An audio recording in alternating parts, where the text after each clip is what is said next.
قل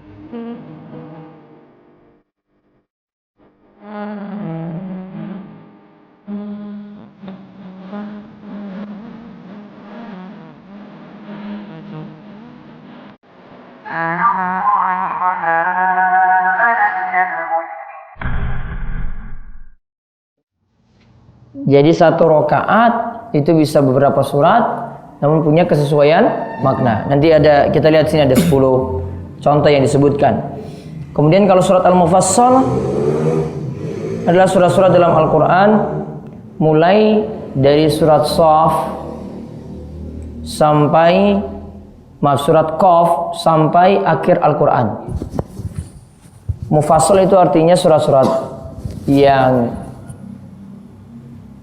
kalau kita mau bilang pendek-pendek, namun dibagi mufassal dibagi 3 lagi. Surat mufassal dibagi 3. Ada tiwal mufassal yang panjang. 1.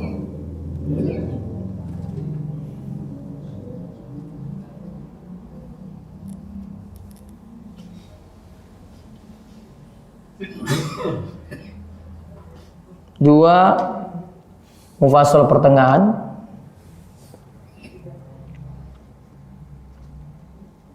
3, mufassal pendek.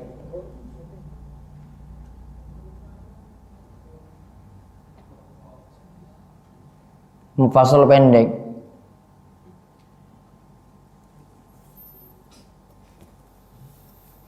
Dimulai dari bawah dulu. Mufassal pendek itu dari surat Duha sampai An-Nas. Surat Duha sampai An-Nas.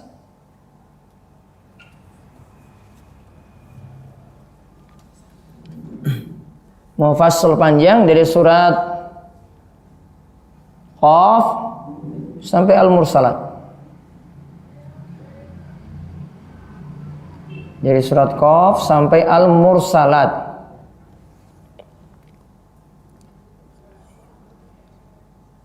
Terus kalau yang apa? Sisanya apa? Mufassal pertengahan. Ya berarti sisanya dari surat An-Naba sampai Al-Lail. Nah sekarang lihat yang bacaan-bacaan yang An-Nadhair.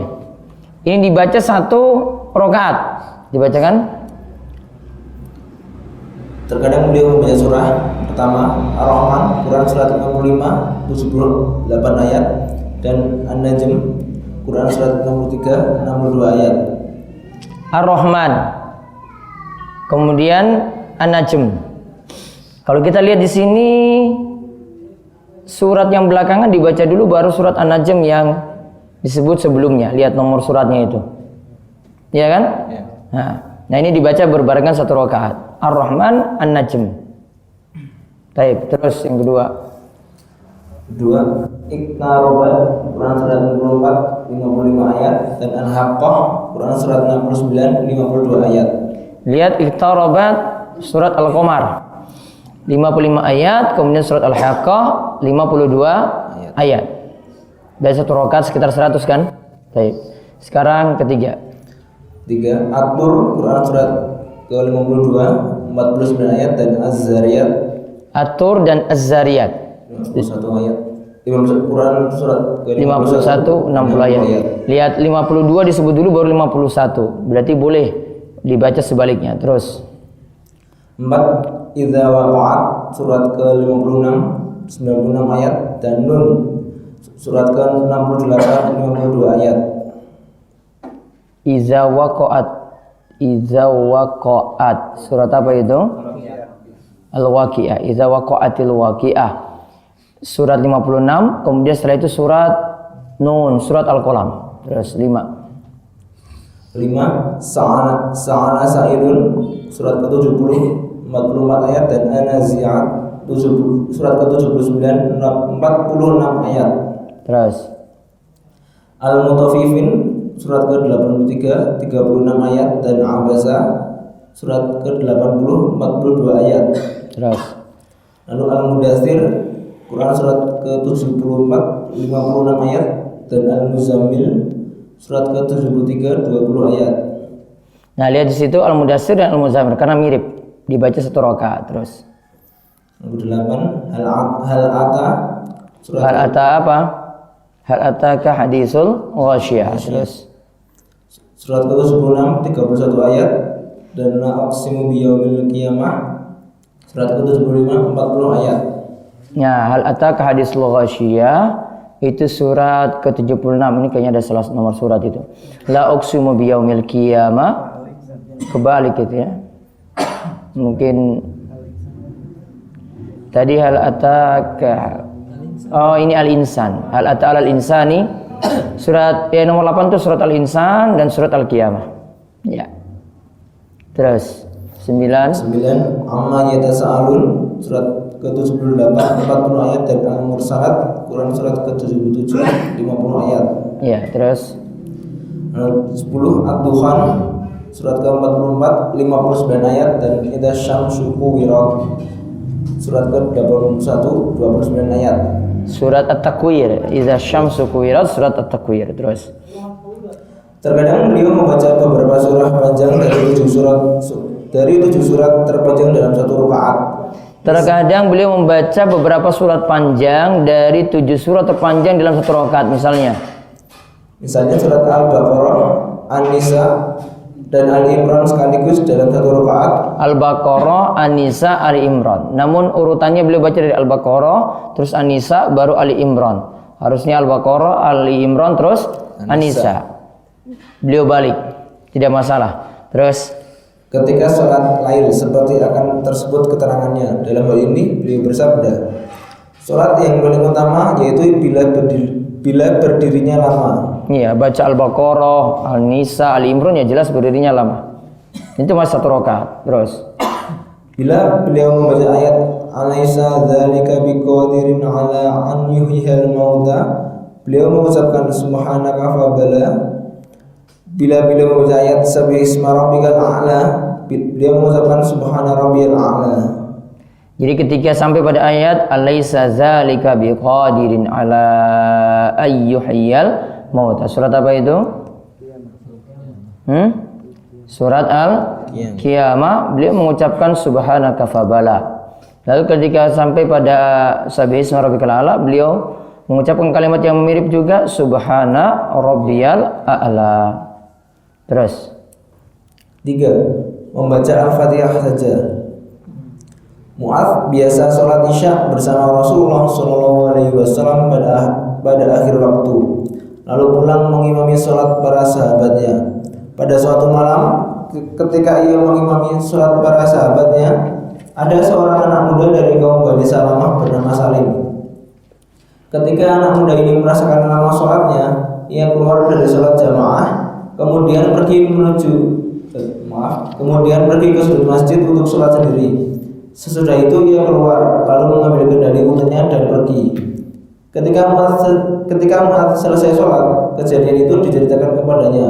Mu'adz berkata, anak itu terkena sifat munafik. Saya akan menyampaikan kejadian ini kepada Rasulullah SAW. Anak muda itu berkata, saya pun akan menceritakan kepada Rasulullah SAW apa yang dilakukan imam. Esok harinya mereka datang kepada Rasulullah SAW. Lalu Mu'adz menceritakan perbuatan anak muda itu. Tetapi anak muda ini berkata, wahai Rasulullah, dia sholat lama bersama Tuhan, kemudian dia pulang, lalu mengimami sholat kami lama sekali. Rasulullah SAW bersabda, wahai Mu'adz, apakah engkau hendak membuat fitnah?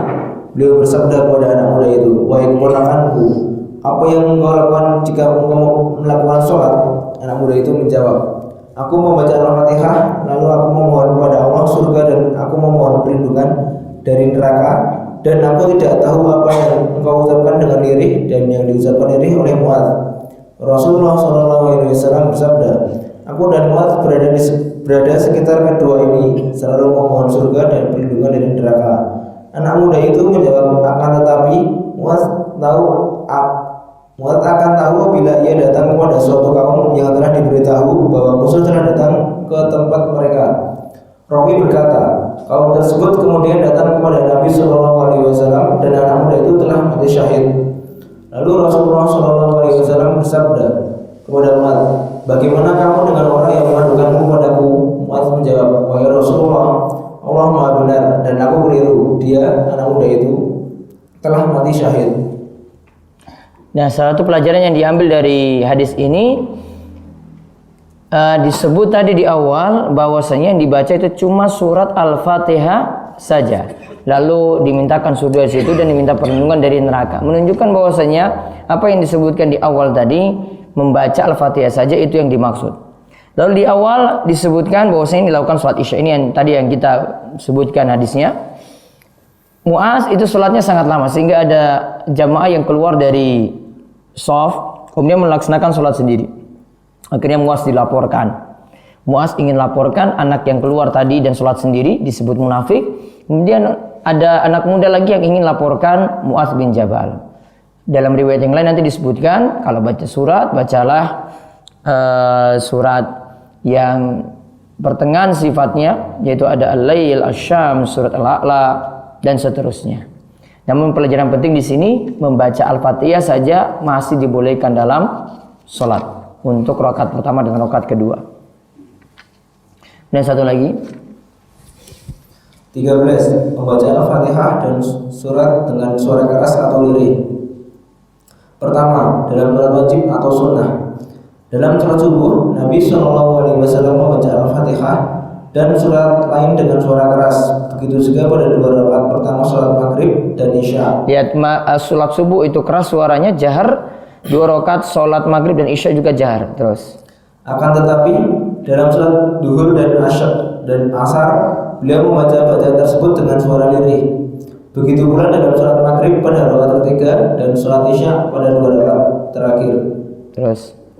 Para sahabat mengetahui Nabi membaca Al-Fatihah atau surat dengan suara lirih dari gerak jenggotnya. Jadi tahu dari gerak jenggotnya. Berarti punya jenggot nggak? Iya. Hah? Tipis atau tebal? Hah? Tipis atau tebal? Kalau tipis nggak kelihatan.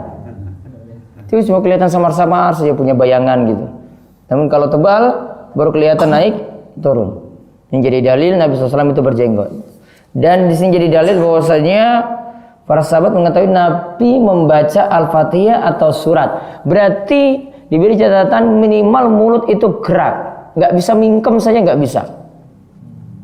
Ya toh? Para sahabat mengetahui Nabi SAW membaca Al-Fatihah atau surat dengan suara lirih. Taunya dari mana tetap baca? Dari gerakan jenggotnya. Berarti baca nggak, mulut gerak nggak? Ya. Mulut gerak. Karena kalau mulut nggak gerak cuma mingkem saja, nggak ada gerakan jenggot yang terlihat. Jadi kalau sholat ingin baca surat, disebut baca itu bukan di batin. Disebut baca itu bukan dalam hati. Ini kesalahan. Disebut baca, mulutnya itu gerak. Makanya Nabi SAW kelihatan naik jenggotnya itu gerak. Ya, walaupun suaranya lirih. Walaupun sedang sholat zuhur dan sholat asar, terlihat jelas dari gerakan jenggotnya tadi. Terus, tetapi terkadang beliau memperdengarkan bacaannya kepada mereka. Nah, di antara tujuan memperdengarkannya itu kalau ingin mengajarkan. Terus, terkadang beliau membacanya dengan suara keras dalam sholat Jumat, sholat 2 hari raya, sholat istisqa, dan sholat gerhana. Nah, ini beri catatan sholat Jumat dan sholat berjamaah yang dihadiri orang banyak walaupun sunnah, maka bacaannya dijaharkan walaupun siang hari. Ya tahu, walaupun siang hari, sholat Jumat, sholat 2 hari raya, sholat istisqa minta hujan, sholat gerhana, semua bacaannya dijaharkan.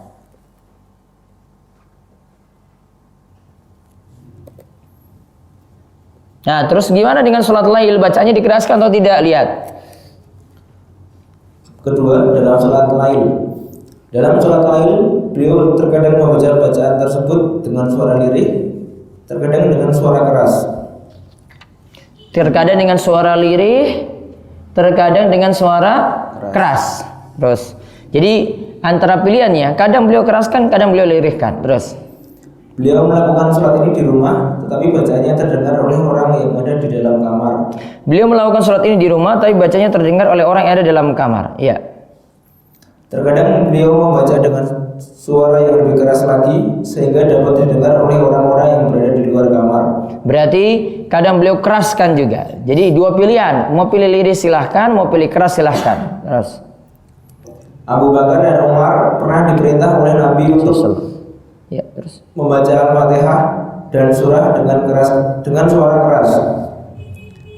Hal ini terjadi ketika suatu malam Rasulullah SAW keluar rumah dan beliau mendapati Abu Bakar melakukan sholat lail dengan bacaan lirih dan beliau mendapati Umar bin Khattab sholat lail dengan bacaan keras. Ketika kedua orang ini bersama-sama bertemu Nabi SAW, beliau bersabda, "Wahai Abu Bakar, saya telah lewat di depan rumahmu ketika engkau sholat lail dengan bacaan yang lirih."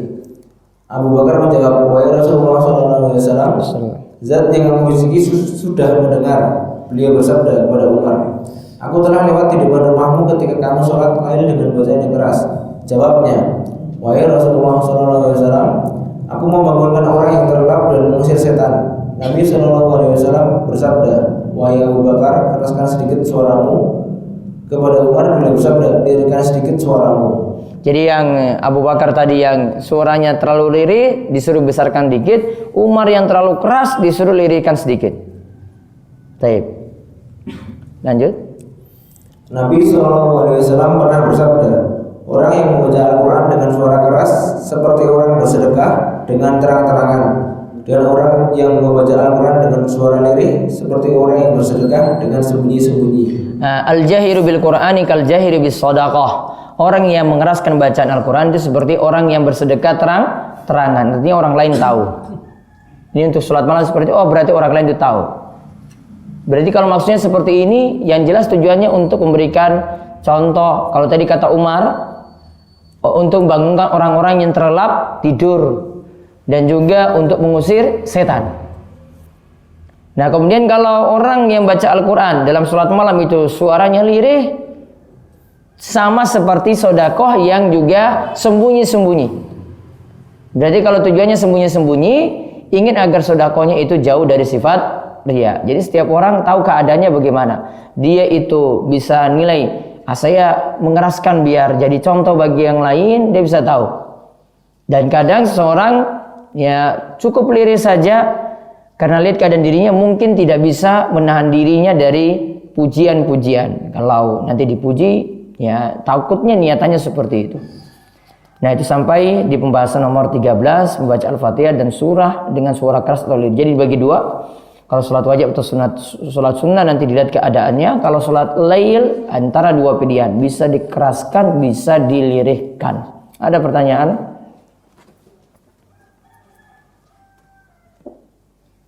Ustaz, ketika membaca Al-Quran tadi kan berarti mulut harus bergerak ya, sesuai dengan cinta Rasulullah SAW. Ketika malam hari, terus kemudian kemarin kan kita ketika ada teman ataupun jamaah yang sedang melaksanakan sholat, berarti kita kan jangan sampai mengganggu Ustaz ya. Nah itu posisinya bagaimana Ustaz? Jadi mulut bergerak, suaranya keluar untuk dirinya sendiri. Oh, gitu. Tetap untuk kita ya. Iya, bismillahirrahmanirrahim. Tidak dibatin aja ya. Tidak dibatin saja. Mingkem nggak boleh. Sama seperti doa ya. Doa juga sama. Ya, nggak bisa dari batin saja, nggak bisa. Bacaan juga, bacaan rukuk, bacaan bangkit saking rukuk, sujud, duduk antara dua sujud, tahiyat, mulut minimal gerak. Ya, mulut minimal gerak. Jadi kalau cuma mingkem saja tanda dia tidak baca. Ya, jadi dia mingkem saya enggak. Ya, ini penegasannya lagi selain dalil tadi, perkataan dari Imam Nawawi dan yang lainnya menegaskan seperti itu juga. Harus minimal mulut itu gerak. Mulut itu gerak berarti suaranya nanti untuk kita kalau kita bacanya itu lirih. Karena ini Ustaz mungkin pas semalam melaksanakan sholat sebelum tidur ya. Sebelum tidur kan ada sebagian sholat, terus kemudian kita kan ada yang baca gitu, jadi kan masih terdengar samar-samar gitu. Tetapi setelah bangun kan sholat malam, terus ada yang baca Al-Quran tapi nggak ada suara sama sekali gitu. Yang sholatnya tidak ada suara sama sekali? Iya, dua-duanya jadinya. Ya mungkin lagi lemes itu dua-duanya. Itu jadi yang mungkin mau ngerasain bacaan khawatir mengganggu gitu. Untuk yang kedua, untuk yang setelah bangun tidur. Jadi bangun tidur, Anda perhatikan kok nggak ada suara sama sekali. Padahal yang megang mushaf juga, ada yang sholat juga. jadi hening gitu nggak ada suara. Ya mungkin yang itu ingin jaga-jaga biar yang lainnya tidak terlalu terganggu juga karena masih butuh istirahat. Tapi kalau keluar suara sedikit aja boleh. Masih boleh. Nah, taib. Ya. Tanya untuk berkaitan dengan sholat lain, kalau posisinya sudah berkeluarga ini, kalau sholat lain apakah berlaku juga untuk sholat jamaah lain tarawih? Artinya nanti kalau di rumah ada istri ada anak, kalau sholat sama-sama sholat lain Masih boleh. Asal tidak jadi rutinitas. Maksudnya tidak jadi keharusan. Sekali-sekali boleh. Ya, lebih sering sendiri lebih bagus. Sekali-sekali boleh. Karena hukum asalnya tidak berjamaah kecuali sholat tarawih untuk bulan Ramadan. Ada lagi? Kalau sholat dua terus bacaannya dijaharkan. Sholat dua. Dijaharkan. Kembali ke tadi, coba lihat. Di pembahasan nomor 1 berarti. Asalnya sholat siang, lirih. Asalnya sholat yang dikerjakan di siang hari itu suaranya lirih. Kalau yang di malam hari, sholat sunnahnya keras atau lirih. Namun kalau siang hari, lirih. Jadi menyelisih sunnah. Sifat sholatnya seperti itu. Kenapa sampai yang siang itu lirih? Karena aktivitasnya lebih banyak sehingga juga alasannya tidak mengganggu orang lain. Kalau malam aktivitas sudah tidak terlalu banyak dan orang lebih butuh untuk dengar bacaan Al-Quran, sehingga kadang butuh dikeraskan, dan buktinya maghrib isya itu dikeraskan, subuh dikeraskan karena orang butuh untuk mendengar Al-Quran. Baik. Satu lagi Ustaz, yang untuk halaman 132 yang terkadang beliau membacanya dengan suara keras dalam salat Jumat, salat 2 hari raya, salat istisqa dan salat duha. Itu maksudnya terkadang itu selalu boleh disirkan. Kadang juga boleh disirkan. Kalau kalimat lengkapnya di sini wakana.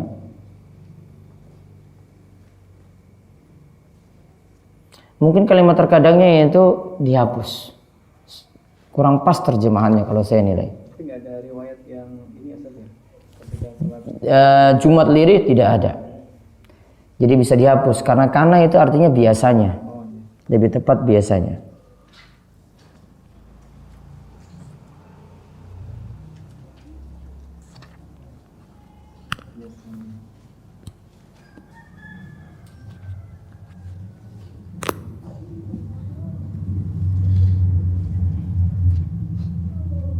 Baik, ada lagi?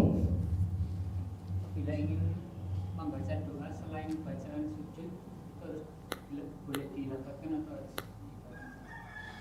Sama seperti tadi, bacaan minimal mulutnya gerak. Itu baru disebut membaca.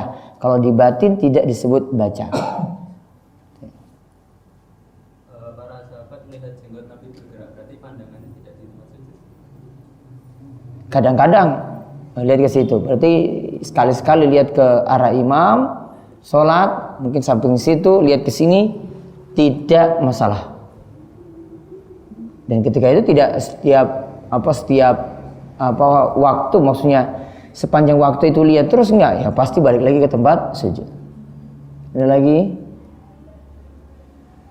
Taib, itu saja kita cukupkan. Insyaallah pada isya lagi, pada tarwih kita lanjutkan sifat salat Nabi SAW yang ada. Kita cukupkan, kalian doa kafaratul majlis. Subhanakallahumma bihamdika asyhadu an la ilaha illa anta astaghfiruka wa atubu ilaik. Assalamualaikum warahmatullahi wabarakatuh.